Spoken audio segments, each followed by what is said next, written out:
for being here with us this morning. We're delighted to have you here. And because we've had such positive feedback about our training series, we're relaunching it now. And so this is the first one of the relaunch. So again, glad to have you. It's going to take place every other week, so every other Thursday through the end of the year, except for holidays. So you want to look out for Thanksgiving and Christmas, those land on Thursdays. Other than that, we should be pretty much every other week. And today we're going to be talking about phishing, but moving forward, we'll be a little bit more focused on the Microsoft suite. So, you know, what it means to be an end user and how you use some of those tools. And you can join all of them or none of them. You're here now, so we will be sending you emails with the topics ahead of time and the invitation, so you're not going to miss a thing.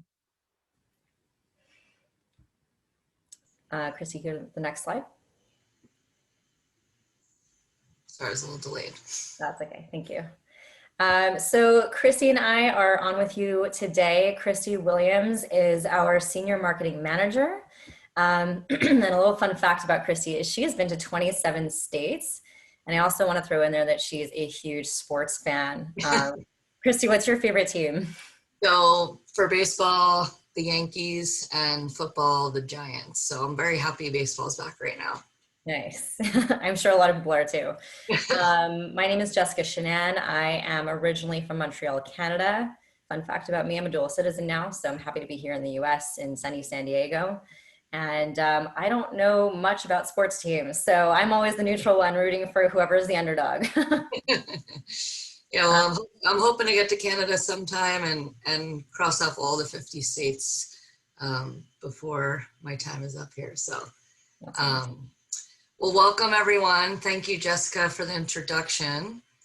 We'll take a look at today's agenda, and we're going to look at, you know, phishing by the numbers, why we're here today. You know, we're seeing with the impact of COVID-19 and the remote work that phishing attacks have exponentially increased. We'll cover a little bit on the different types of phishing out there. They overlap in some ways, but just so you know and are aware of the different types that you can look out for. We'll talk about how you can prevent phishing, how you can detect it if you think you've gotten a phishing email, and then a couple tools to protect yourself. So let's dive in. Actually, just before we dive in, if everyone just make sure that you locate at the bottom of your Zoom screen, there's a Q&A button. It says Q&A on it. You have to just hover your mouse over the Zoom screen. And there's a chat button as well. I think a lot of us are familiar with Zoom now, but this is where you can ask your questions. We want this to be as interactive as possible. So please do ask your questions. I'll be monitoring them and we'll be answering them as we go along. So perfect. Thank you, Jessica. No, that's important. As Jessica said, this is to help you guys. So holler if questions come up as we're going through. So by the numbers, just to hone in again on the importance of why we're here, there's about 1.5 million new phishing sites created each month. And I'd venture to guess that's gone up in the last few months. 30% of phishing messages do get opened by users. So some of us have protections in place. Some of us have filters, but they're getting trickier. So they are ending up in your inbox sometimes and people are opening them. 90% of data breaches are caused by phishing. So, you know, a lot of it right now is just getting access to certain login credentials and getting data, holding that data ransom. And, you know, all of a sudden you're out a couple $100,000 when if you just took the time to train employees or invest, a lot of this could be avoided. So that's the good thing, it can be avoided. And then 60% of small businesses shut down within 6 months of attack because they can't come back for it. Financially, it's damaging financially, and it's damaging to your reputation sometimes, depending on what the hacker is looking to do. So this is why we're here. This is important. So as I said, since COVID, attacks have increased, and it's increased by over 300%. So again, with people working remote, there's vulnerabilities, you know, not being on your office system with all the protection. There's tools and things that you can do to prevent that, but they've certainly increased, and people unfortunately take advantage of us in these vulnerable times. So it's really important right now to have your guard up. And then 81% of data breach victims don't have a system or tool to identify threats. So that's no surprise, right? I mean, if you don't have something that's going to say, hey, hold up, there's something wrong here, it's easier to trick you and, get the information that they're looking for. So the different types of phishing, I don't want to get too in depth here because, as I said, some of these do overlap, but spear phishing and deceptive phishing are really similar. Deceptive phishing is the most common on the internet. This is when they try and impersonate someone, a legitimate company or organization, in an attempt to steal your personal or financial information, whether that's passwords or confidential material. Typically, there's a sense of urgency with these, like, hey, we need to make sure that your bank account information is up to date so we can pay you, or, there was an issue with your shipping and, update your address here, or whatever it is. So that's an attempt to steal information. And then the spear phishing, these are a little bit more targeted. So deceptive phishing is a little bit more general, where spear phishing is they already have some sort of information about you. They know maybe your job title by looking at LinkedIn, or they know your company. Maybe they even know your phone number, or some sort of personal identifiable information. So it seems a little bit more legitimate because you're like, oh, if they have this info, it must be real. Farming is, instead of baiting people, farming targets a DNS server and essentially changes the IP address associated with the website. So even if you entered the correct website name into your browser, you could still be redirected to a malicious site. The way to look out for this is making sure that you're on secure websites. And the way to do that is looking for the HTTPS in websites. It used to be not as common, but more and more, if it's not secure, you shouldn't be there. And so the S, I even think, stands for secure. And using up-to-date software, antivirus software, is essential for that too. Whaling targets high-profile individuals within the organization. So it could be, they could be spear phishing or deceptive phishing or farming, but they're really going after like executives who probably have access to a lot more data than, some admin on the team or some individual contributor. CEO fraud, that's when a hacker sends an email to an employee posing as your CEO, and they, might request the transfer of funds or access to information. And of course, if you see your CEO emailing you, you're going to prioritize that and say, oh, okay, what do they need? And maybe react more quickly because you want to make sure that you're getting what they need for them. But oftentimes it could be someone posing as the CEO. And so we'll talk about what to do if something like that happens. And then social engineering is similar to the above, and it's makes it so easy to find information about us online right now with all of our social media sites and blogging and all those. Everything that we're doing online is so traceable and trackable.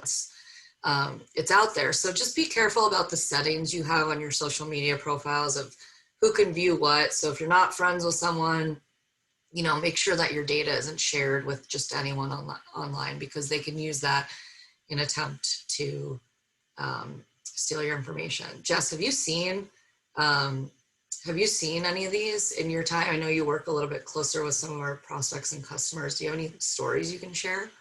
Yeah, absolutely. So to me, when we talk about this topic, it feels like one of those things we talk about that we think will never happen to us because it's, not usually so close to home. We see these emails. I think often we catch them. Sometimes we just glaze over them, but these stories are kind of sparse, but it totally can happen to you. We've had a number of people come to us this year just on this topic. And we recently had someone who received an email that looked like it came from somebody within their organization.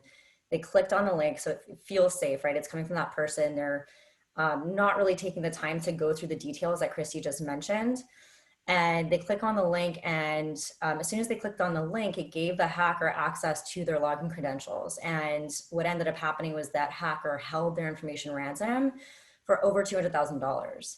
So in order for that company to keep their reputation intact and to not have that information just, done, like who knows what the hackers would have done with it, or exposed, they had to pay 200K to not have it shared. So we actually do see this often enough for us to, put on a training like this and to say, the best defense against these things really are you guys. Like, they're your eyes, you're paying attention.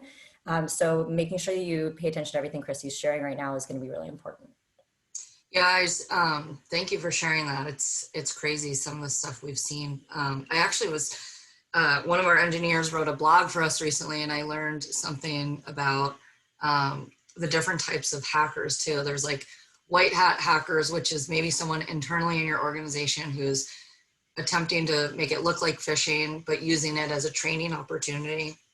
And we can do things like that for your organization. And then there's black hat hacking, and that's, the deceptive hacking that we're talking about now. And then there's gray hat hacking, which I found kind of interesting, but still deceptive. And it's someone will like hack into your organization, and then they say, hey, I hacked into you, but I'm not going to do anything with it. But if you pay me, I'll do your security for you. So it's kind of an interesting angle to take, but it's like, I don't know if I trust you after that. For sure. So moving on. So ways to prevent phishing. A lot of you guys are probably doing some of these already, but just good reminders. So making sure you have an antivirus software installed and firewalls on your network to prevent external threats coming in. That's really, really important. Keeping your browser and apps up to date. I know, when you log on, you want to get your day started, and you get a little thing up, you got to update this, and you're like, oh, I don't want to restart my computer. But what those updates and are doing essentially is pushing patch and security updates to, they're constantly monitoring vulnerabilities in their systems. And when they see something, they update it and they push the update to you. And that's why it's important for you guys to keep your browser and your apps all up to date. Avoiding pop-ups. This seems to be like, around since the internet started, all those crazy pop-ups that you get, and we can disable those luckily now on our browsers. So, making sure you just X out of those, not claim your free prize. I think we're all pretty educated enough to know that that's not legitimate. And then, as I said on the previous slide, like limiting sharing of personal information online. So making sure you have certain security things in place on your Facebook profile or your LinkedIn or whatever it is. And again, making sure there's that S in the HTTPS in your URL before the www dot.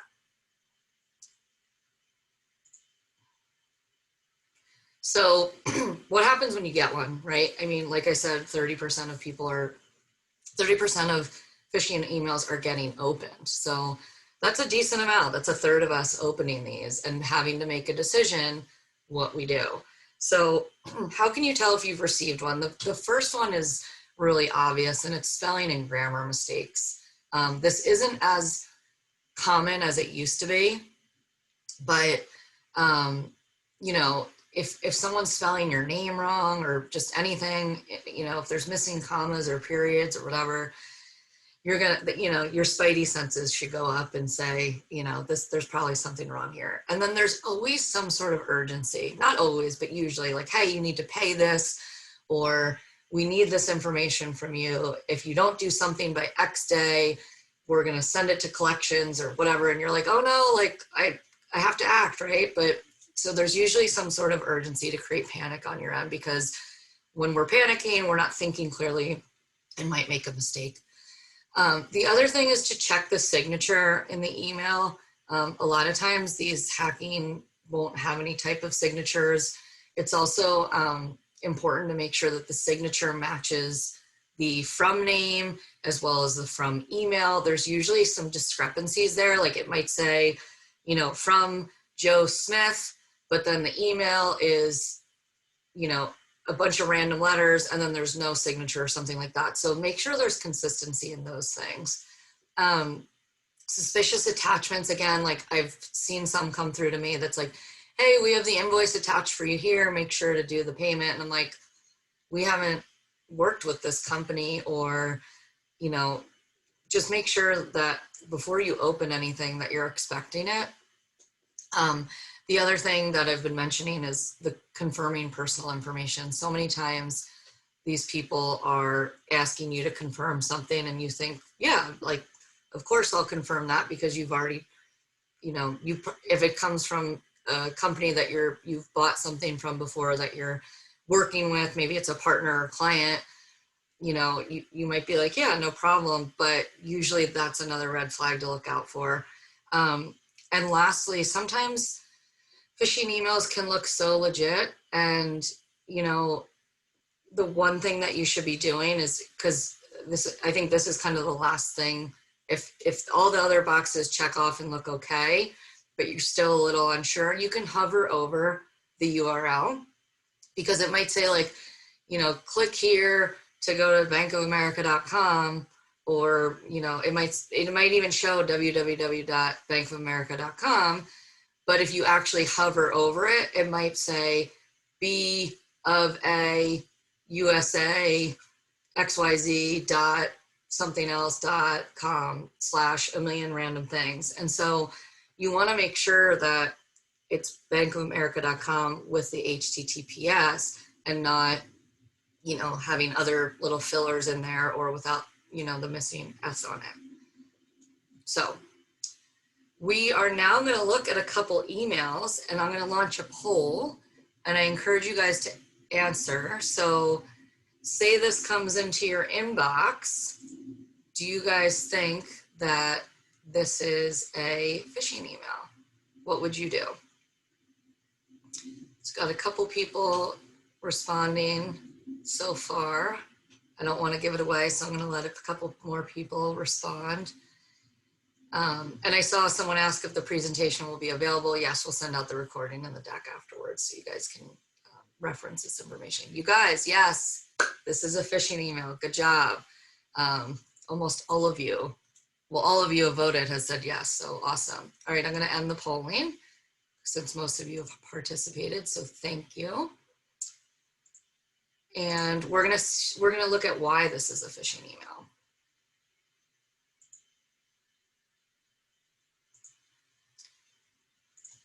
So for one, when you look at the top there, like I said, this is pretty obvious because I wrote the word malicious, but it usually will say like whatever the website is. So in this case, Amazon dot something else. So that's one thing to look out for.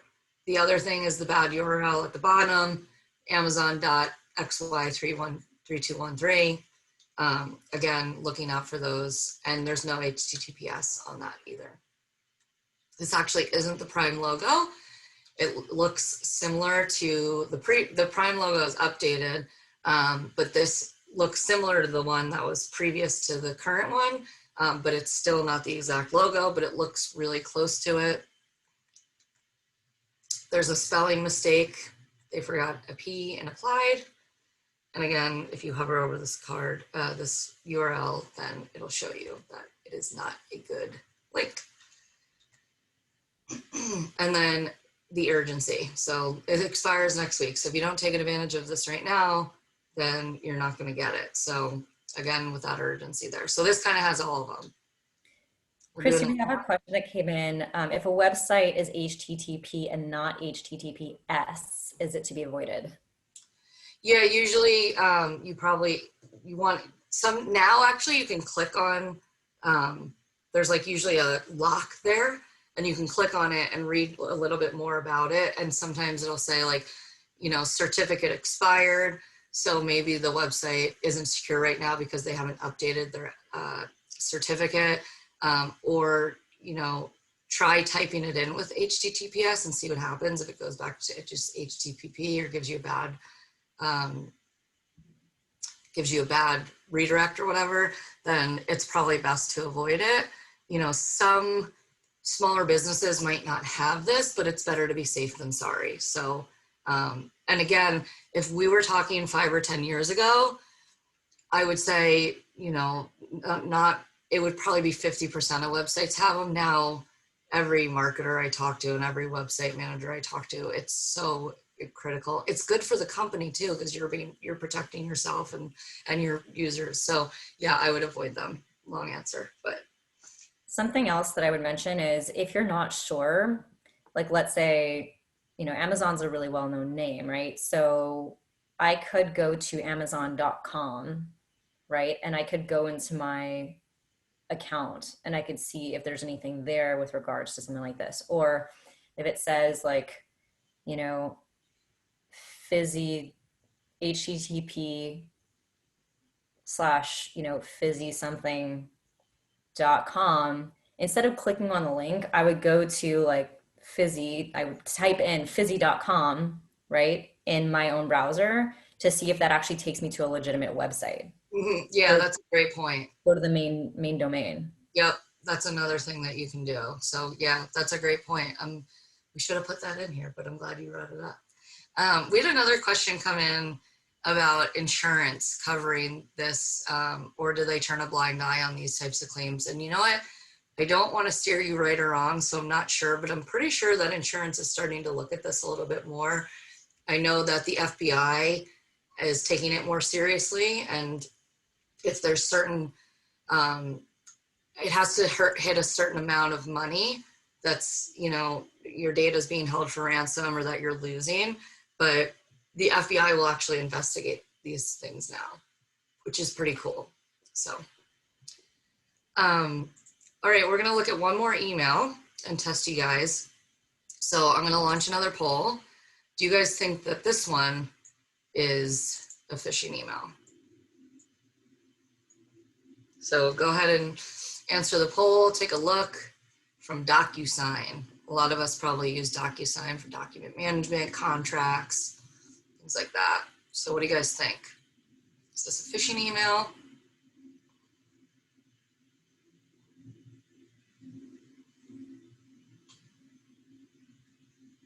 We've got mixed reviews, and I'm glad we do, because I purposely tried to make this one tricky for you guys. So there wouldn't have been a way for you to know. So I'm gonna go ahead and end the polling. We ended up at 50-50, which again, I'm glad, because I wanna show you. If you hover over, it's actually gonna be a fake website. Obviously you guys couldn't see that, but my point is that these can look so real, and the last saving grace might be just to be hovering over and actually looking at the URL that it's taking you to. So I'm sorry for tricking you, but it's to, better yourselves in the long run, to make sure that you guys are, looking at every little thing, because every little thing matters. In the end of it, when in doubt, throw it out. The thing is, if you get an email from your CEO and you want to make sure that you're responding to him or her, just pick up the phone and call them. They're going to be happier that you're confirming that this is legitimate, rather than what's going to happen if it's not, right? So when in doubt, delete it, or call the person to confirm that they're asking for what they're doing. The other thing that's cool is, for those of us who are on Microsoft Outlook, using Microsoft Outlook, there's actually an add-in. So, oops. So if you look here, this is what the top of your Outlook looks like, right? There's a button that you should see that says Get Add-ins. And if you click on that, you can search for Report Message. This is what it looks like. And when you add that, it's going to show up in your bar up here. So what I used to do is I would email a spam or phishing attempt to our engineers, and I'd say, hey guys, don't click this. I'm pretty sure that it's a phishing email, and I want you guys to know, because we have IT guys on our side that handle all this. And we have advanced threat protection in place, but sometimes it still gets through. Like I said, these are getting trickier and harder to avoid, especially even by filters. So what's cool about this is now I have this report message in my Outlook, and anytime that I get an email that looks fishy, I can come here and report it as phishing. And that will send it to Microsoft, And that essentially trains our email protection filters. And, you know, our team can run reports on how frequently false positives are coming in. And it helps this filter get better, essentially. So by me going in and marking it and saying, hey, you missed this, this is phishing, it's going to get better. Just like we're going to get better by looking at these things and making sure that we know what we're doing. So look, let's leverage the tools that we have. So if you have Outlook, this is free to install. So go ahead and check that out. And then the last thing on here that I wanted to chat about is just different ways that you can protect yourself from phishing.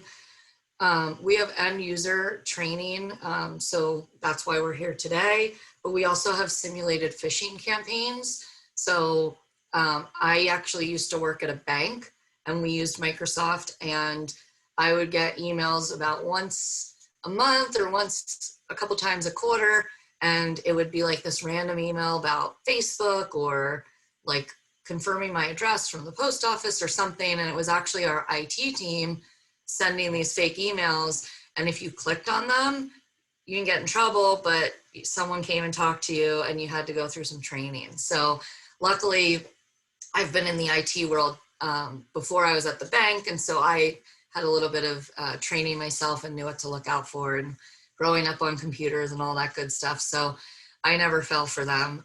But a lot of people do. And a lot of people in executive positions or higher up positions do. And that's when it can get really dangerous, because they have access to a lot of stuff in your organization.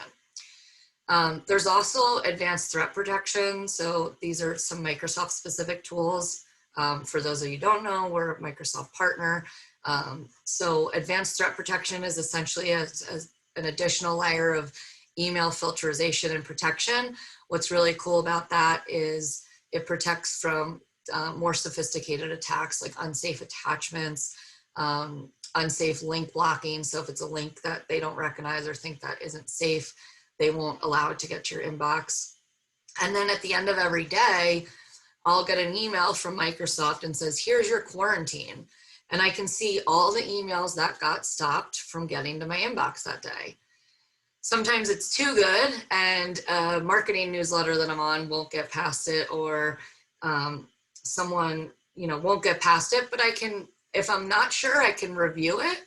Or if I know who the person is and I was expecting the email, I can go ahead and click release and it'll come into my inbox. So it's pretty cool that you get to see it daily and see it working in real time, and then you can correct it. So, you know, these tools, these robots, the intelligence is there, but sometimes they need a little help too. So, and we can do that. There's also Azure Information Protection. This is cool because it allows your organization to classify and protect documents that you guys are using. It can apply labels, and it utilizes encryption, identity, and authorization policies that you set up.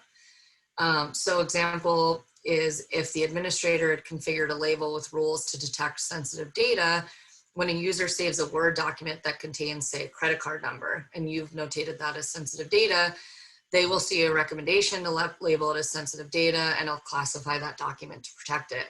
So then you can do things like, I can forward an email to Jessica maybe because she's in the managed solution organization, but you can actually protect things from being sent out externally. So if Jessica wanted to go rogue and send it out to all her friends, she couldn't do it. But Jessica wouldn't do that because she's an angel. And then there's the Microsoft Security Score.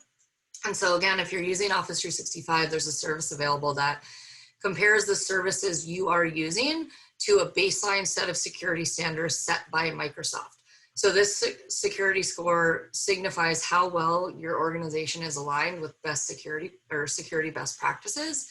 And you're given points for configuring recommended security features, performing security related tasks. So things like updating those applications, configuring certain settings like the report phishing, and, you know, reviewing reports or addressing improvements. And then, you know, MFA, is that enabled? You know, that's a really good one, because if you're using multi-factor authentication, if someone in another state or city or even next door logs into your Outlook or whatever it is, and you get a message on your cell phone that says, is this you? You can say no, and they won't get in. That's actually happened to me once. I wasn't at my computer. I got an MFA alert, and I was like, well, that's certainly not me. And I clicked no, and nothing, and here we are, and everything's fine. So, you know, people will make their way through, but if you have these different, you know, security isn't one and done. There's so many different layers that you guys can be thinking about, but it really truly starts with the end user, because you are the first and last line of defense. So I'm glad you guys are here today, because, you know, now you're that much more protected and knowledgeable of what to look out for. And if there's any tools or simulated phishing that you're interested in doing with Managed Solution, we can certainly help out with that. Is there any more questions that came in? Because that brings us to the end of our training here today, Jessica. I don't see any more questions, but we'll leave you guys a couple of minutes to digest. And you know, if any questions come up, please post them in the Q&A box or the chat box at the bottom of your screen. Something I was. I just got a private message come in. So they're asking, what is there anything else more we can do?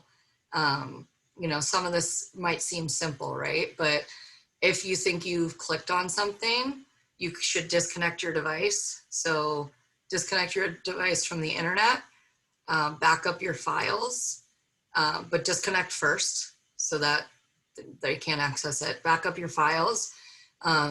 If you have some sort of antivirus system, which you should, you can scan your system for malware. And then I would go ahead and change your login credentials too. So go ahead and update your password and call your IT just to be like, hey, this happened. Here's the steps I took. What else can I do? Because you might have internal security processes and protocols that I'm obviously unaware of. So make sure that you're letting the people who are armed to take care of this, take care of it. Yeah, that's what I was Sorry, going were to. you going to say something, Jessica? I was going to mention the same thing, because if it does happen, that's the first thing you want to do is disconnect your device from the internet. So make sure you're not pulling the power plug. Make sure you're putting it on airplane mode or just turning your Wi-Fi off. Looks like another question just came in. Are files in SharePoint or OneDrive protected from ransom? So this is kind of a loaded question. I am not a super technical expert here, but it really depends on the different security features that you enable within Office 365 and Microsoft 365. What I will say is I am constantly impressed with Microsoft in how much they bake security into each and every level of what they're doing. So because you're using Microsoft, you are protected, but it depends on what type of licensing you have.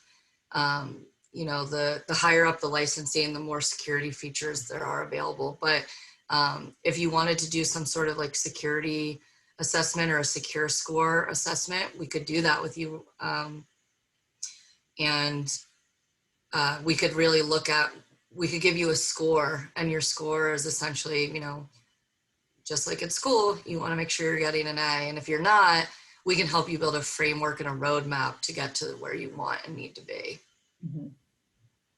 Yeah, I would say the same thing. But we had a licensing webinar recently where there was that discussion of the different levels and layers of protection. And this is a whole other conversation, is how to actually protect everything. So if that's a conversation anyone would like to have, then just reach out to Christy or I, and we can organize that for you. Yeah, we'll send a follow-up email with this recording and maybe some links to a couple other resources for you guys to check out. So if you're interested in learning more or having a one-on-one discussion, then just let us know and we can look at what we can do. Yep. All right. Well, is there any more questions, or is that it? I think that's it. Okay. Well, thank you guys for all joining us today. You are smarter and safer, hopefully now, after joining us. And if there's any questions that come up, again, feel free to reach out, and we will see you in 2 weeks. And we're going to talk about some stuff in Teams. So if you guys are Teams users, make sure you join. Tell your friends and your colleagues, and we'll see you then. Have a great long weekend. Thanks, everyone.